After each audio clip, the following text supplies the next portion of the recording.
Саламатсыздар ма? Бүгін жанаманың теңдеуін есеп шығарамыз. fx-тен 5x куб азайтылған 4x квадрат плюс 3x минус 1 функциясының графигіне абсциссасы x0-тен минус 1 нүктесінде жүргізілген жанаманың теңдеуін жазамыз. Яғни жанаманың теңдеуін жазу үшін біз бірінші берілген функцияның x0 нүктесіндегі мәнін есептейміз. Біздің есебімізде f минус 1-ді есептейміз. Сонда болады минус 5 қосылған минус 4 азайтылған 3, азайтылған 1 болады. Бәрін қосатын болсақ, минус 13. Екінші қадамымыз берілген функцияның туындысын табамыз. Яғни 5x кубтың туындысы бізде 15x квадрат болады. Азайтылған 8x қосылған 3. Үшінші қадамымыз осы туындының x0 нүктесіндегі мәнін табамыз. Яғни f туынды минус 1-дегі мәнін есептейміз. Минус 1-дің квадраты 1, 15-ке көбейтсек 15, минус 8 бен минус 1-ді көбейтетін болсақ плюс 8, қосылған 3. Барлығын қосатын болсақ 26. Төртінші енді жанаманың теңдеуін жазамыз. Жанаманың теңдеуі деп отырған fx0 қосылған туындының x0-дегі мәні және x азайтылған x0.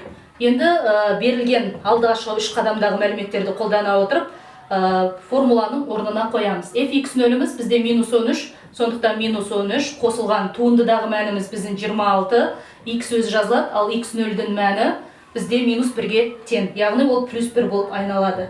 Жақшаны ашатын болсақ, минус 13 қосылған 26x қосылған 26. Ақшамдайтын болсақ, 26x қосылған 13 болады. Сонда жанамамыздың теңдеуі бізде 26x қосылған 13.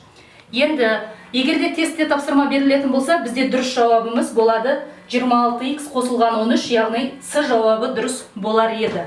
Енді тест кезінде бұл жалпы мынау шығару жолы, жанаманың теңдеудің шығару жолы, ал тест кезінде біз бұдан да оңай жолмен табуымызға болады екен. Яғни, бұл жерде тест кезінде fx0-дің, яғни бірінші қадамда f-дің орнына минус 1-ді қойғанда минус 13 шықты, мына жауаптармен жұмыс жасаймыз. Яғни x-дің орнына минус 1-ді қойған кезде қайсысынан минус 13 шықса, сол жауап бізде дұрыс жауап болып саналады. Мысалға, біріншісіне қоятын болсаңыз, минус 1-ді, минус 26, минус 13, бұл минус 39 болады. Яғни дұрыс емес. Екіншісіне қоятын болсаңыз, минус 26 мен минус 1-ді көбейтетін болсаңыз, 26, одан 13-ді азайтатын болсаңыз, 13. Бұл да дұрыс емес.